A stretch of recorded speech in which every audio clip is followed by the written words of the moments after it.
লেবাননের এখনকার পরিস্থিতি জানবো। সহকর্মী বাবু সাহা যুক্ত হচ্ছেন আমাদের সঙ্গে। বাবু সাহা, একটু জানাবেন এখন আসলে কেমন পরিস্থিতি বিরাজ করছে, হামলা অব্যাহত আছে কিনা সেটুকু জানাবেন। ঠিক সেই সঙ্গে প্রবাসী বাংলাদেশিরা আসলে কেমন অবস্থায় আছেন, কতটা নিরাপদে আছেন তারা? রবিন, আপনাকে ধন্যবাদ।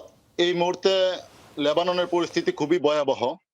বিশেষ করে গতকালের যে সংঘর্ষ হয়েছে, এই সংঘর্ষের কারণে কিন্তু স্থানীয় অধিবাসী সহ প্রবাসী বাংলাদেশিরা অনেকটা আতঙ্কিত।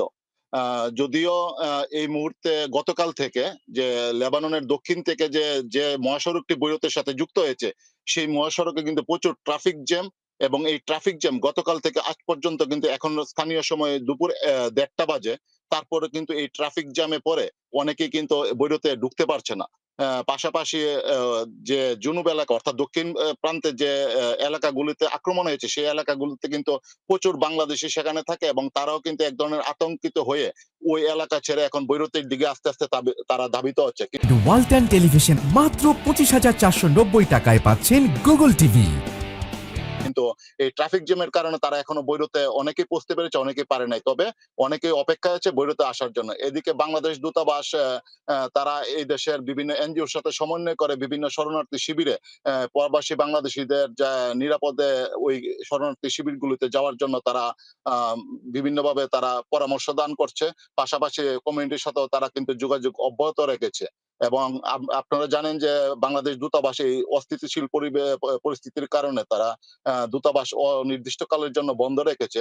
এদিকে প্রবাসী বাংলাদেশীরা যারা বৈরুতে অবস্থান করছে তারা মোটামুটি অনেকটা আম তেমন একটা আতঙ্কিত না থাকলেও কিন্তু যারা দাহি এলাকায় অর্থাৎ হিজবুল্লাহ অধ্যুষিত এলাকায় এবং যারা এই লেবাননের দক্ষিণ প্রান্তে অবস্থান করছে তারা কিন্তু বিরাট সমস্যায় পড়েছে। অনেকেই কিন্তু বাংলাদেশ দূতাবাসের কাছে তারা সাহায্য সহযোগিতা কামনা করছে। তবে এই মুহূর্তে বাংলাদেশিরা আমরা যদিও আজ সকাল থেকে এখানে নতুন কোনো আক্রমণের খবর আমরা পাচ্ছি না, তারপরেও কিন্তু গতকালের যে পরিস্থিতি সৃষ্টি হয়েছে সেই পরিস্থিতির কারণে প্রবাসী বাংলাদেশিরা যারা ওই জুনুব এলাকায় বা দক্ষিণ প্রান্তে আছে তারা কিন্তু অনেকটা আতঙ্কিত এবং আতঙ্কিত হয়ে তারা ওই এলাকা ছেড়ে এখন বৈরুতের দিকে সবাই ধাবিত হচ্ছে। পাশাপাশি লেবানিজরাও কিন্তু ওই এলাকাগুলো এখন ছাড়তে শুরু করেছে। তারাও কিন্তু লেবাননের বিভিন্ন স্কুল কলেজগুলিতে তারা আশ্রয় নিচ্ছে।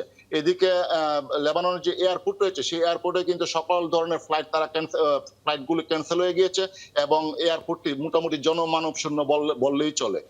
পাশাপাশি অনেক বাংলাদেশিরা যারা আতঙ্কিত তারাও কিন্তু বাংলাদেশে যাবার জন্য অনেকে প্রস্তুতি নিচ্ছে। হয়তোবা আশা করা যাচ্ছে যদি ফ্লাইট চলাচল শুরু নিয়মিত হয় থাকে তখন অনেকে তারা বাংলাদেশে আসবেন। অনেক অনেক ধন্যবাদ।